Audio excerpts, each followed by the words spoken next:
Hi and good evening. Once again, coming to you from sunny southern coastal Delaware.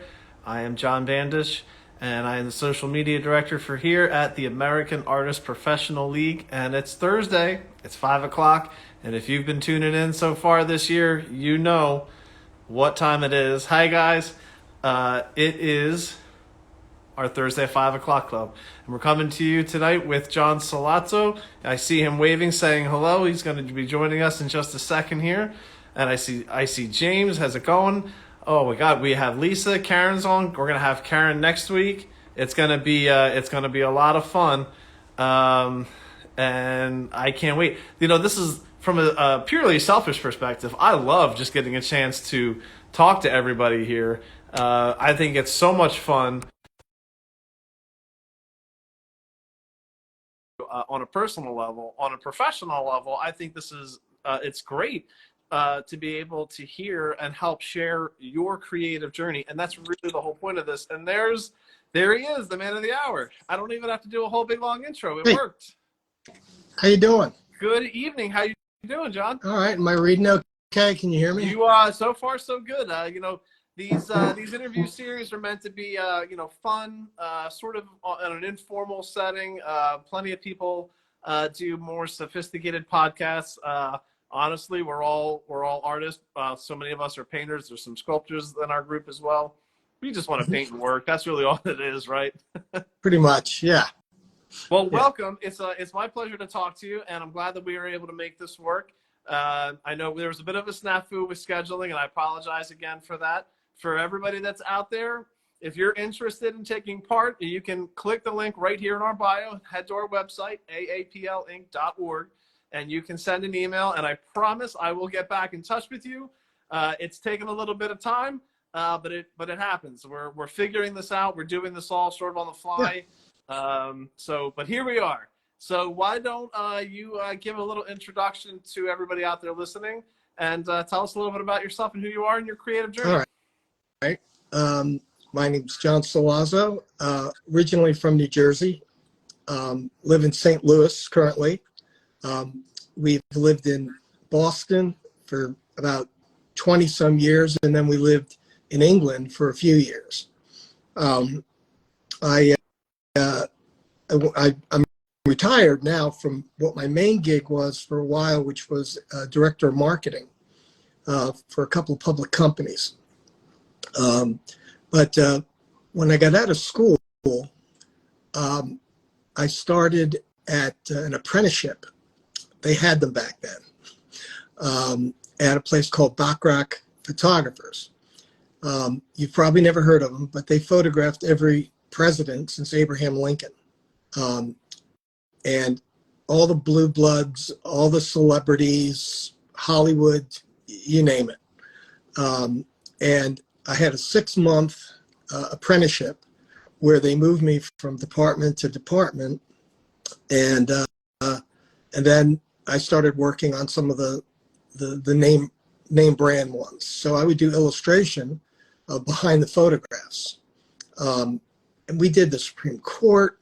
We did the Kennedys. We did just about everybody. Jack Nicholson, Meryl Streep, the Pope. I did Ronald Reagan. Did so many different backgrounds. For instance, with Ronald Reagan, they went down to photograph him, and there was the backlights didn't go off to highlight the background. You don't know this because it's strobe. You don't know this until you get back and process the film. Well, it turned out to be all black. The top of his his jacket, suit jacket, matched the background's black. He just looked like a head that was floating. So they gave me some photos of what the inside of the of his office looked like, and so I literally painted an office. I put Nancy on the side, his wife, kind of out of focus in the bottom, and that was a big hit. So I combined photo with illustration for years, and I would do straight illustration also. We had a really good name in Boston, and God, did so much work. We were so busy, especially timing wise, because airbrushing was very popular. I was known as Mr. Airbrush, which was terrible. I hated it. But also Mr. Chrome. I used to do so much chrome and reflective metal. Literally 5 jobs a week were chrome. I bought our first house doing chrome and metal. This for ad agencies, radio stations, you name it. And then we did medical. We just did an awful lot. We got really lucky. The timing was good, and the work was, I think the work was pretty good. But I wound up after 13 years getting very burned out, completely burned out, because we would work. This is a very common tale. People who are commercial artists, then go to fine art. Well, I went a slightly different direction. I was able to sell my company to somebody for decent money, and they hired me. They wanted me, and because I had some really top name clients. I had Converse, I had EMC, I had Reebok. I just had a lot of customers, and so it made sense money wise to bring me in. And I became their marketing director. We did really, really well. We got bought out by a public company.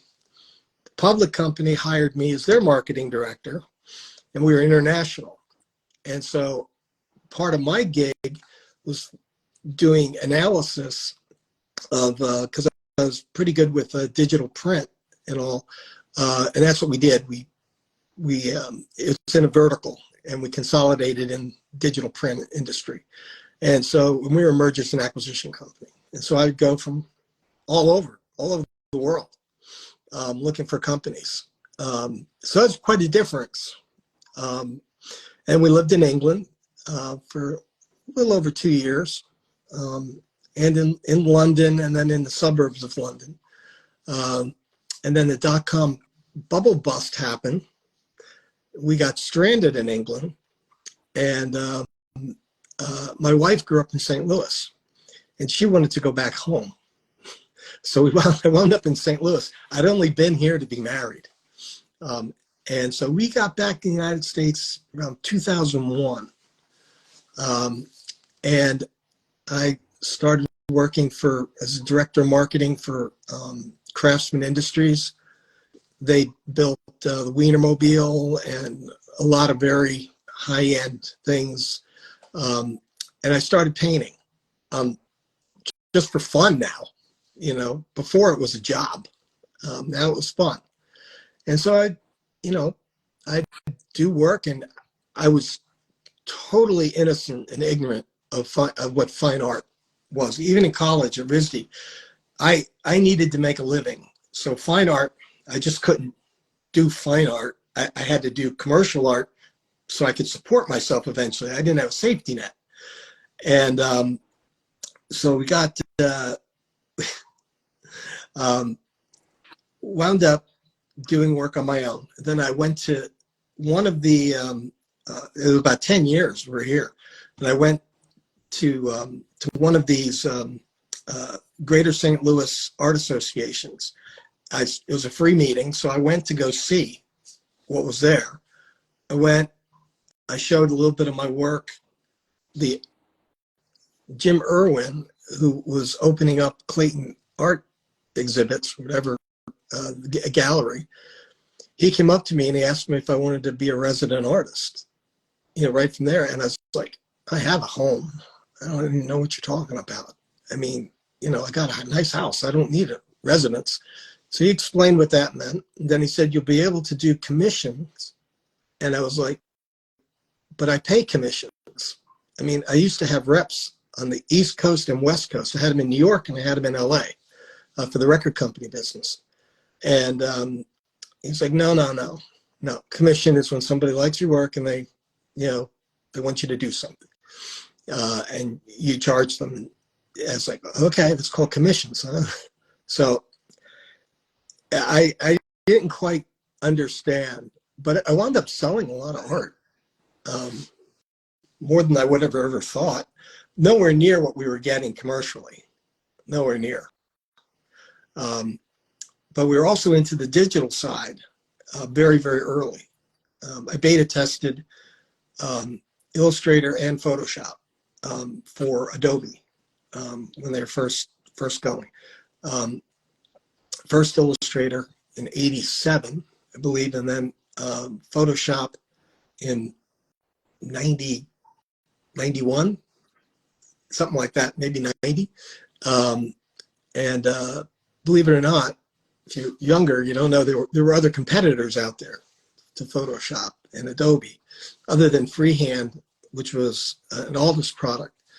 A company called Data Translation was making a lookalike photo editing software called Photomac. And so I was writing articles, about which one was better and which one to use. And Photoshop was better for sure. But I wound up being in a number of galleries and still do it. I'm retired now from the marketing. I consulted for a few years. But COVID pretty much ended that for me. And Lee Albin from AAPL,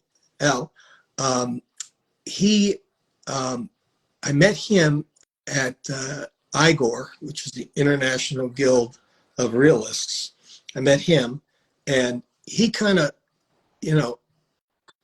got me and got what he could understand, because he was an educator. He could understand that I didn't understand how this whole thing worked. And so he encouraged me to join the AAPL and even a couple others. And I'm on the board of the Greater St. Louis Art Association. I book the talent, basically. And, and they come and they talk for an hour. But we've had some great fun, doing it. But being retired, I'm pretty damn busy. Yeah, today I just got an inquiry about doing a T-shirt for a rock band. That's pretty cool. Well, yeah, I still sign album covers. I sign them every year. Sometimes half a dozen, sometimes two. For a while there, it was crazy. When the album broke, it's the Boston album, Third Stage. When that broke, I had a guy that was actually a stalker. He called, left a message on my machine. It was crazy. We turned the tape over, and they got private investigators, and they found out the guy was calling from, a hospital. I mean, he was out of his mind. Wow. So getting a little recognition is fine, but getting some of that recognition is not fine, particularly when you have children. I was about to say, it's a double-edged sword. So there's a whole lot to unpack here with all of this, because for the most part, people that go a sort of, dare I say, normal route, which is you go to art school maybe, or you get some art training because you have a love and a passion for it. You maybe go to some kind of a day job for a while. You find your way back to art, or you went to art school and you're trying to figure yourself out. You went a whole different route, going the commercial art route, right? Which is really fun and unique. So there's a ton to unpack there. You're talking about having big top name clients. You're talking about doing early Photoshop, all this type of stuff. You're also doing album covers for rock bands. You're literally about to do one for another one. If you want to sit there and pass that off to me, I have no problem doing a rock band T-shirt, right? But that being said, so there's a whole lot to unpack there. I guess the first real question to kind of pose to you is, did you ever have in your mind as you were doing all of this, as you're doing this commercial art, that, you know what, I just want to do art for me? Did you ever have a moment where you thought that? Honestly, I was so broke when I was in school. Um, I needed to make a living, and it was either going to be, you know, this job that one of the professors got me. As a matter of fact, I had a job 3 months before graduation was over. Yeah, and we were in Rhode Island, and this was in Boston, and so I got really lucky, and so it was like, oh, okay, I guess I'm going to do airbrushing and photo. On photos. I'm going to do photo retouching. Then I did the apprenticeship, and we were working on just amazing Joseph Karsh photographs, a whole litany of Hollywood movie stars, retouching. Um, when Ted Kennedy, you're probably too young to remember this, Ted Kennedy ran against Jimmy Carter for a primary spot. He was running for a while, and all of his campaign posters, all of his work, I did the retouching on him. He had scars from Chappaquiddick that were here and here that had to be removed, for any of the publication. And then did a lot for the Kennedys, an awful lot for out of the compound. I didn't get to hobnob with them. It's like the same thing with the. Well, that's all fantastic. So, talk a little bit, if you don't mind, about that component to it, the financial component, because it's a common theme for many artists. One of the great things about this interview series, right, is the sort of it wasn't a planned thing, but it's become a little bit of a thing. The messages that we get from younger artists who are interested in becoming Yep. a full-time artist, people who are, from a second career that aren't sure how they're going to make money.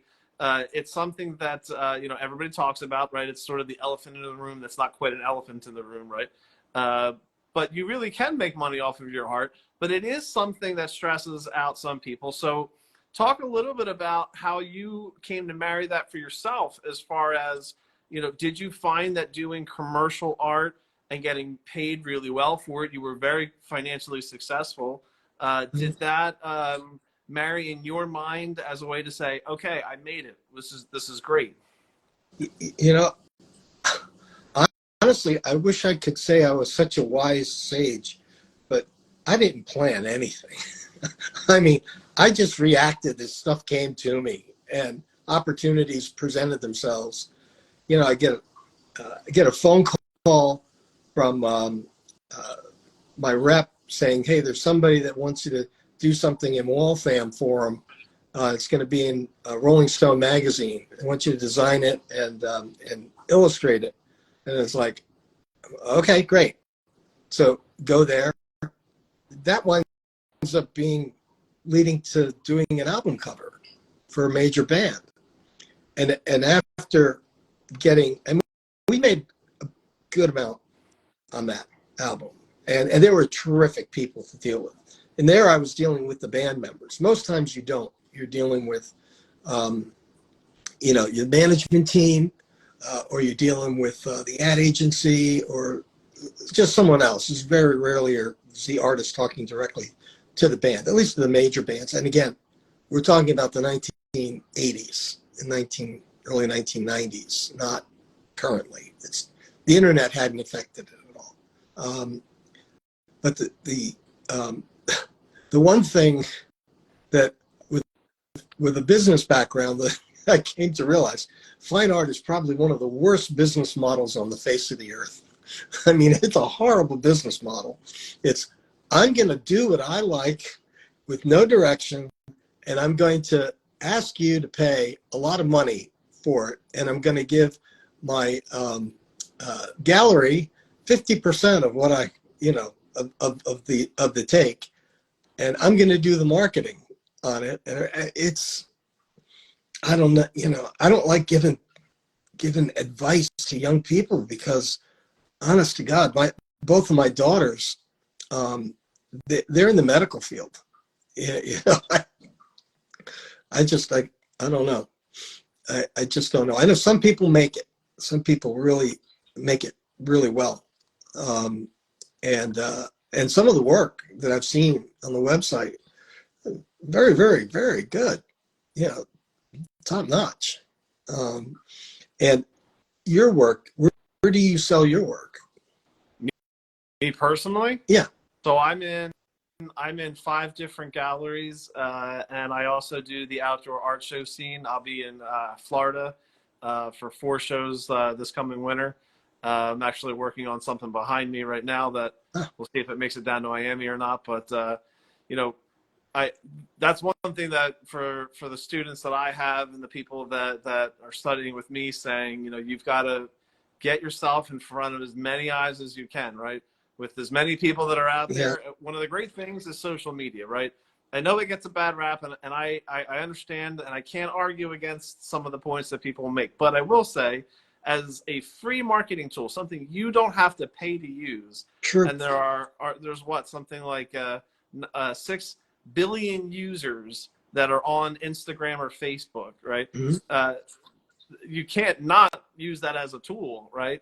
So Yeah. this is interesting because this actually dovetails into a question that I don't always ask people during the interviews, which is, if there's something about the art world that you could change, if you could just snap your fingers and say, boom, it's changed.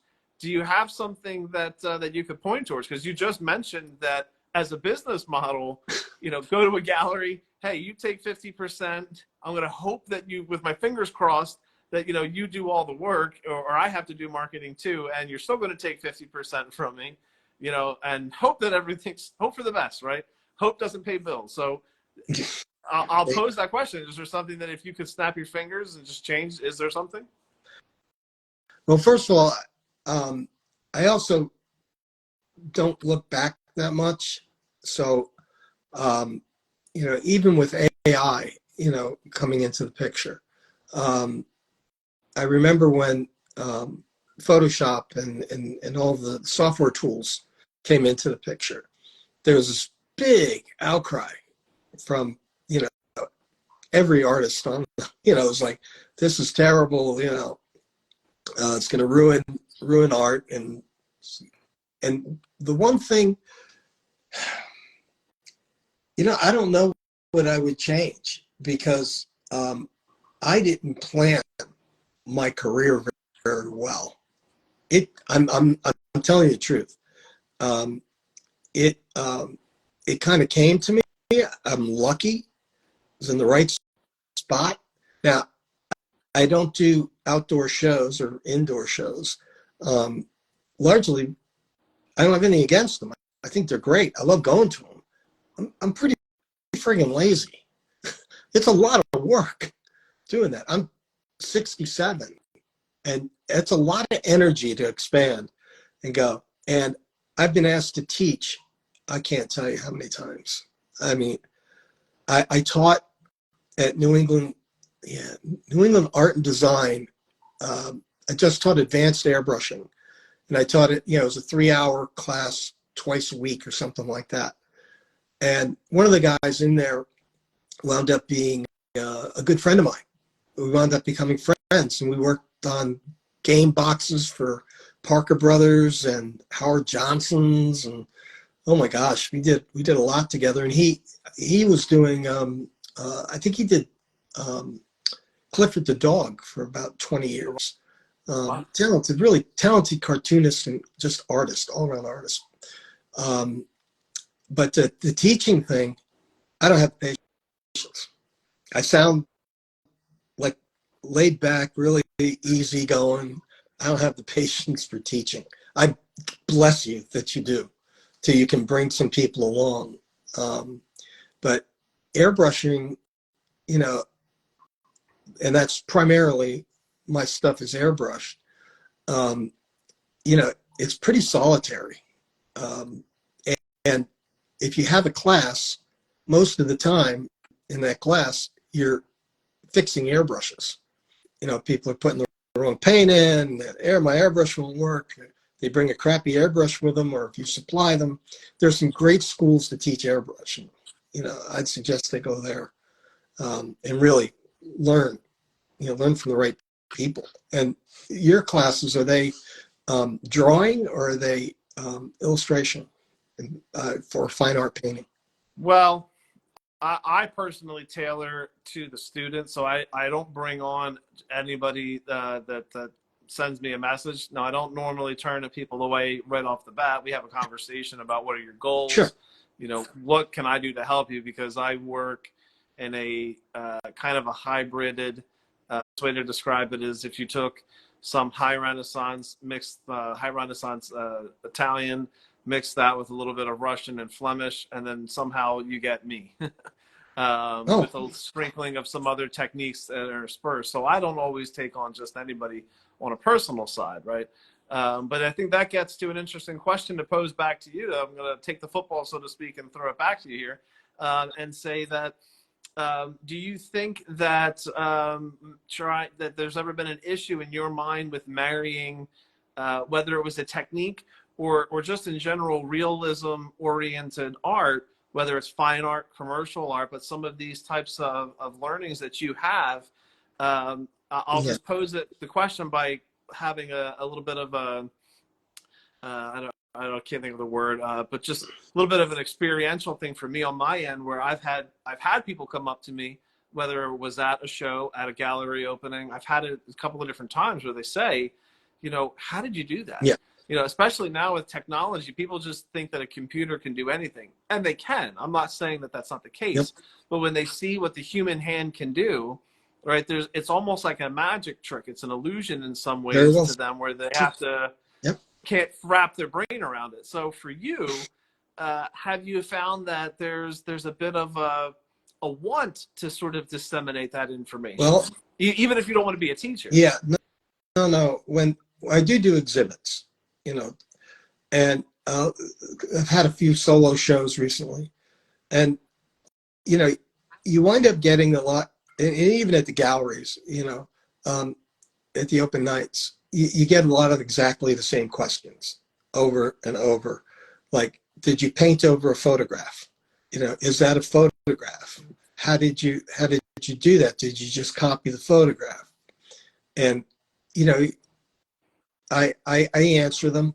The difference between what I do now and what I would call my second career, and what I did back then, is commercial art.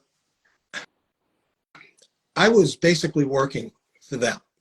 What they wanted, the look they were looking for, you can call it like doing commissions, but the time frames were extremely tight. I can't tell you how many times I slept over, in my studio, which was in downtown Boston, and our house was 25 miles away. And, weekends, I don't think I had much of a vacation for 7 or 8 years at all. And it was 7 days. I'm not complaining. I'm just saying it was like 7 days. But you were under this stress. The guy, I remember going to the doctor and said, "So what do you do for a living?" And I said, "Commercial artist." And he goes, "Oh, that must be relaxing." I was like, "You have no idea. I have so many balls in the air." And I had employees, I had people helping, but they want you, and you got to put the time in and do it. Commercially, that's one thing. So I feel that I owe them, everything to make it look exactly the way they envisioned, because I wasn't cheap. I walked away from plenty of jobs. But fine art, it's a very different animal.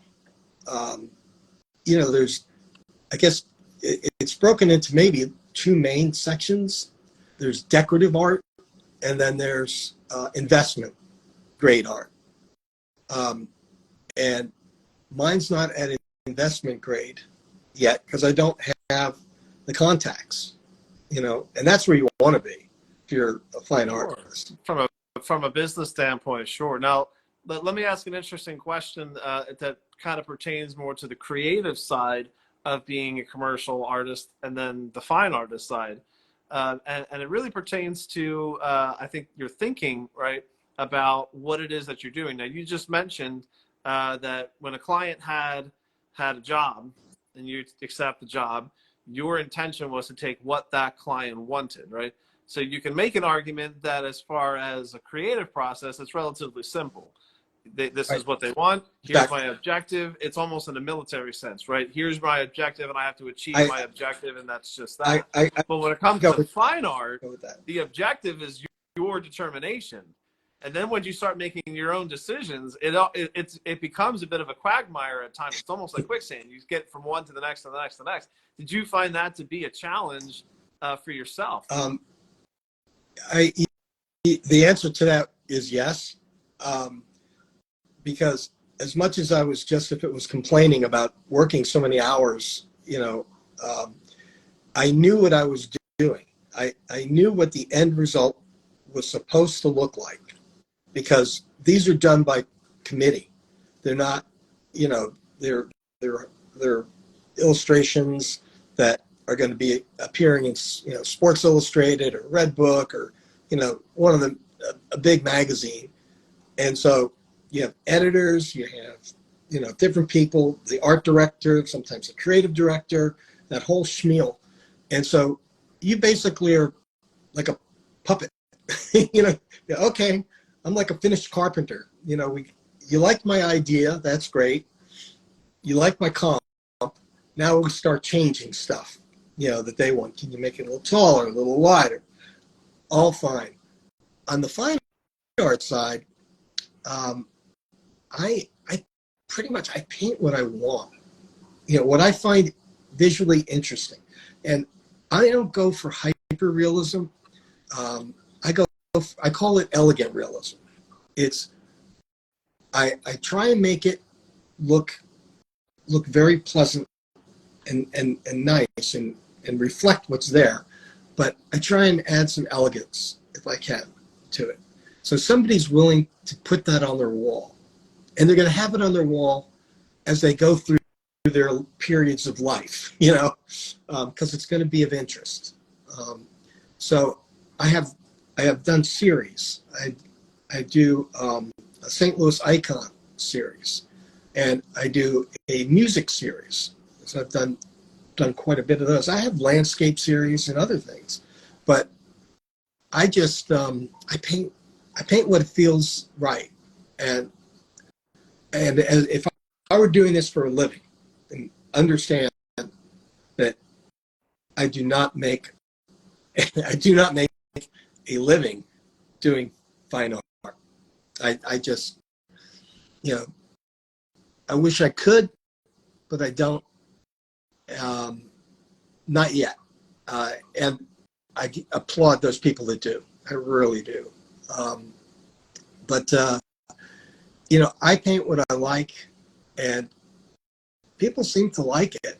They get plenty of collectors and buyers. Not plenty, you always like more.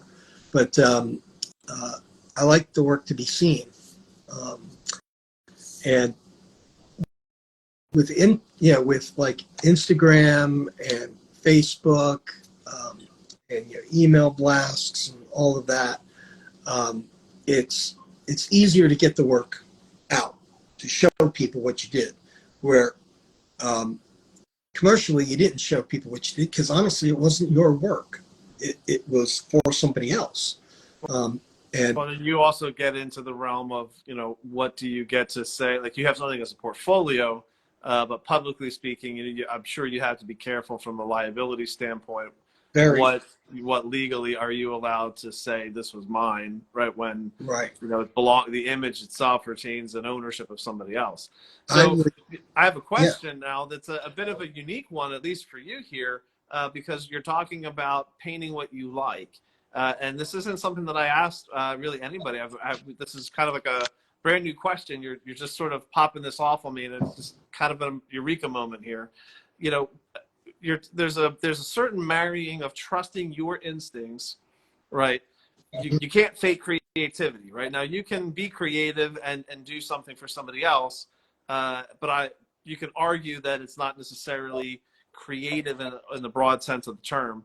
Yeah. But that whole honesty part of it, right? Now, did you find I guess there's two parts to this. One, did you find that ability to go back to something that is innate, something that you just say, I like that flower. it's just a beautiful color. It's beautiful, and I like it, and I want to look at it, and I want to paint it, and I want to understand it, and I Well, want to replicate the I give shapes you and the colors. Did you find that to be a difficult thing? no, no. I'll give you a perfect example. I've always wanted to paint a fire engine. Always wanted to paint a fire engine, I see right there in the background. and that's a St. Louis. So that goes into the St. Louis, icon series. It's got hundreds and hundreds of bricks, and it is pretty photorealistic. But if you really look at it, it's not. Most photorealism is fairly abstract when you get close to it. If you've seen Richard Estes' work, uh, Chuck Close's later, um, Oh, and his Chuck Lewis's later work was, super abstract, and then it would, oh stand back 20 feet and whoa. yeah, it was amazing. I was fortunate that we lived in England. There was I don't know, a 30-year retrospective of all of his work. Oh, wow. And I saw things there that I've never seen in print, in books, or at galleries. Or it was amazing. He was really he was a force. And Don Eddy is also one that I communicate with him on Facebook, which is kind of nice because if which is nice now because I can do that.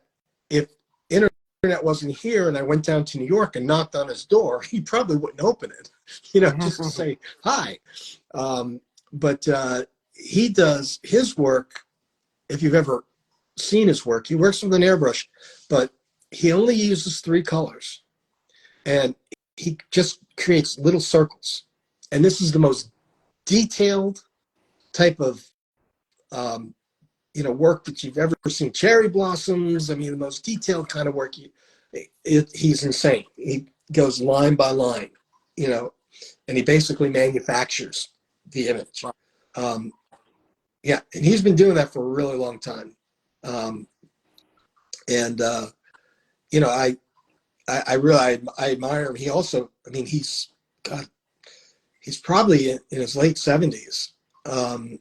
And from what I understand, because I talked to his galleryist in New York, he gets up, he starts working at 7 o'clock in the morning, and takes a break for lunch, works till like 5 or 6 at night, has dinner, and then sometimes goes back and paints some more. I mean, that's pretty. He's doing what he likes. That sounds like the life to me. So this kind of dovetails now into another question here that talks about. I always ask people. I think it's a great question to ask. Again, kind of directed towards you, but for people who are trying to maybe figure out their own creative journeys. Maybe they're younger. Maybe they're going into their second career. Who are some of the artists of influence that you could point towards? Now, you mentioned people like Chuck Close. That's maybe now, and you've seen their work over all the years. Was there anybody in your formative years that was really influential that led you down a different path? Anybody now? Former, not so much, because when I was a kid, I mean, I had private art lessons, but I wanted to be a film director. Wow. Well, at 8 years, now 10 years old. At 10 years old, I was in the city did a film workshop, and I wanted to see what it was like. My dad basically wanted me out of the house because I was a pain. And I really liked it. And the guy that ran it was a script supervisor in New York because we lived in New Jersey. So he commuted. And he brought me like almost every weekend and every school holiday into the city. And I was on the set of The Godfather while one of the scenes were being shot. I've seen maybe 100 some commercials. So that's really what I thought I was going to do. But this, this apprenticeship and this job came up. And so I went in that direction. Like I said, I haven't planned anything. But as far as giving advice to young people, my best advice is don't skip the fundamentals. Just don't know how to draw, understand topography. You know, the nice thing about art, it's never ending. I mean, you're going to learn. You're constantly learning. I mean, one of the really cool things about both the marketing world and the art world is you're constantly learning something new. You have to understand something, a concept, and then produce it for some other people to see and to win them over, to sell them, you know, on the proposition. But young folks today, I'd say, you know, step away from the computer. Don't not forget the computer, but learn the fundamentals, because it'll help you drive the rest and understand light, you know, and enjoy the hell out of it. I mean, it's I didn't do this, you know, my whole life, enjoying every moment, you know, of it. But looking back, you know, there are fond memories of some of the projects we worked on. But the young people, they're going to have their own. I mean, who knows? Especially like you're saying with social media. But today I get this, you know, drops out of the sky. You know, can I do a rock band's T-shirt? Okay, sounds fun. I've gotten, I got a call from these two. I'll call them these two dudes that were probably in their middle 20s, and they were so excited. We had coffee. They were so excited because they said I was a mid-century artist, and that anything that I had, they would, you know, any old things in my flat files, they would love to have. They would preserve them. I'm like, okay, that's a little weird. And the other thing, I got a phone call, and great guy, Cold Fusion, name of the agency, and Jeremy Conway, I think, something like that. Really, really nice young man. And he called and he said, hey, you know, I've heard your name. I've seen some of your work. Can you paint something like Genesis, like a Genesis album cover?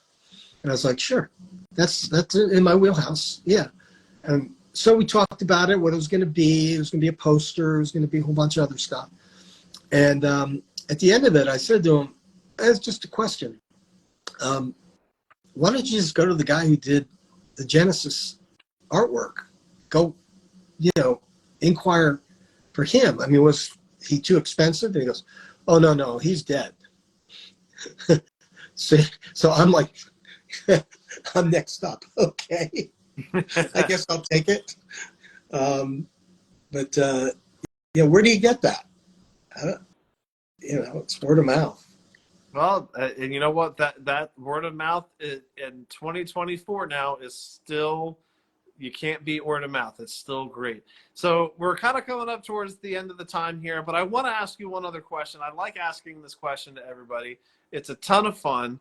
And I sometimes I'm super surprised, and I truly don't know. I have no idea what to expect as far as an answer from you for this one. Which congratulations, you're the first one that stumped me. If you forget language barriers, forget all of that, and just assume for a moment that everybody can speak the same language, whatever it is there one artist throughout the entire history of the human race that if you could sit down and have dinner with, have drinks, a cup of coffee, whatever it is, and just shoot the breeze with them, pick their brain, just want to be like, man, you are so great. I just want to soak up everything, listen to your stories, whatever it is. Is there one artist that you can point towards? Yeah, it would probably be Leonardo da Vinci or Michelangelo. Oh, wow. Okay. And I would love to have a few beers or some wine with Caravaggio. I don't want to go all out. The Italian greats. Okay, you're near and dear to my heart. Yeah, no, I love that kind of work. I do. I appreciate it. I mean, geez, who couldn't? like that. I love the Japanese art too. Um, but yeah, it would probably be one of those two that I'd want in history. Um, their capacity was huge. I mean, I don't know. I don't know how much you studied them, but they're both just amazing. They're geniuses, plain and simple. I So they'd be fun to have that. I Um, tell people all the time. I just told one of my students the other night. I lived in Rome. My alma mater, Temple University, has a campus there, and I remember the first time walking into the Sistine Chapel, La Cappella Sistina, and walking in and looking up. Right now, you have to think also this room is ginormous. It's super tall. It's this great big space, and the walls are painted. It's fantastic. Everything about it is just an amazing space, right? And then you look up, and of course, you're just like, oh my God, right? And then to think, for at least for me, remembering my art history lessons going, all of this, and this guy hated painting it. He did not want to paint. He hated painting, and to think he was so good at something he hated and didn't want to do it. It's like it's an it's incredible like a commercial anecdote of illustration history. job. I was telling my wife that story years ago when we were first dating, and she looked at me and went, "He hated it?" I said, "Yeah, he hated painting. He just wanted to sculpt. He thought painting was a waste of time." And she just looked at me with that like bewildered, like, "Really?" He had an abundance of talent. I mean, just amazing, amazing human being. He was supposed to have been very, very gruff and not somebody you'd want to necessarily go out and have a drink with. Um, Leonardo would probably talk your ear off. But he was awesome. He was a wild genius. The funny thing is, when I look through the art and history books and all that, the guys that were on the, what you'd call the second or third team, were outstanding. I mean, because they had that apprenticeship, they did like 7 years, tutelage under somebody, and they showed them they had to do everything, and that's why the apprenticeship that I had, it was a paid apprenticeship, but I learned they had me in framing, they had me in negative retouching, they had me in the print area, they had me at the studio. I mean, it was really something, and some of it was particularly the airbrushing part of it. I had to do after work for no money because the guy who was teaching it, his father, his grandfather, and his great-great-grandfather had all worked as airbrush artists, either as illustration or at back rack. And so he was just amazing. Um, we would do calotypes.